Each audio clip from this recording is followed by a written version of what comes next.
Hello friends, Sindhi kitchen में आपका स्वागत है।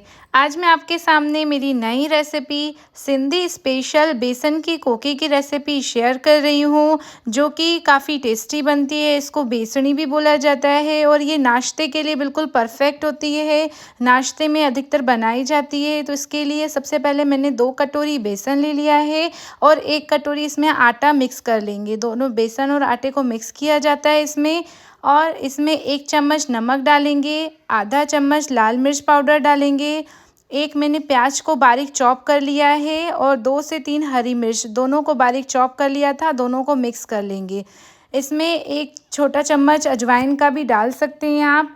अच्छे से मिक्स करके हाथ की मदद से पूरे आटे को अच्छे से मिक्स कर लेंगे। अब इसमें 3 से 4 चम्मच हम तेल के डालेंगे। 3 से 4 चम्मच तेल मोयन के लिए होता है, उसको डालने से टेस्ट काफ़ी अच्छा आता है। देखिए तेल डाल दिया है, अच्छे से तेल को भी मिक्स करेंगे। आप भी ये अपने घर में ज़रूर ट्राई कीजिएगा, बहुत ही टेस्टी बनती है। ये सिंधी की स्पेशल रेसिपी है। देखिए तेल इतना डालिएगा कि हाथ में मुट्ठ बन जाए आटे की। अब अच्छे से मिक्स कर लिया और थोड़ा थोड़ा पानी डाल के हमको अच्छे से आटा गूँथ लेना है। आटा बिल्कुल कड़ा गूँथिएगा, जैसे कोकी का आटा गूँथते हैं वैसे ही गूँथिएगा। आटा इसका टाइट रखते हैं। मैंने कोकी की भी रेसिपी अपने चैनल पे डाली है, उसकी लिंक मैं आपको डिस्क्रिप्शन में दे दूँगी, ज़रूर चेक कीजिएगा। कोकी बहुत ही टेस्टी बनती है, आप भी अपने घर में ज़रूर ट्राई कीजिएगा।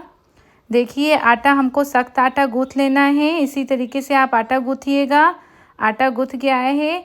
अब चकले में हम इसको बेलेंगे, थोड़ा सा तेल लगा के इसको हल्के हाथों की मदद से हमको बेलना है। ज़्यादा बड़ा भी नहीं कीजिएगा, इसको हमको हल्का मोटा ही रखना है। जैसे रोटी बेलते हैं उसी तरीके से आप इसको बेलिएगा और ऊपर से चाकू नाइफ़ की मदद से इसमें हल्के हल्के कट लगा दीजिएगा। इससे पूरी अंदर तक हमारी बेसन की कोकी पक जाएगी। इसको बेसनी भी बोला जाता है। आप इसको क्या बोलते हैं मुझे कमेंट करके ज़रूर बताइएगा। अब तवे पे थोड़ा सा हम तेल डालेंगे, उसके बाद इसको बेसनी को डाल देंगे। इसको दोनों साइड से अच्छे से हमको पका लेना है। देखिए अब दोनों साइड से इसको हम अच्छे से पका लेंगे।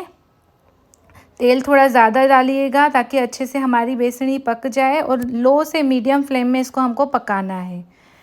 देखिए नीचे साइड से बेसनी बिल्कुल अच्छे से पक गई है, बन गई है। अब इस साइड से भी बन जाए, दोनों साइड से बेसनी बन गई है। आपको बेसन की कोकी की रेसिपी कैसी लगी मुझे कमेंट करके ज़रूर बताइएगा और अपने घर में ज़रूर ट्राई कीजिएगा। मेरा वीडियो पसंद है तो मेरे वीडियो को लाइक कर देना। Please like share and subscribe my YouTube channel.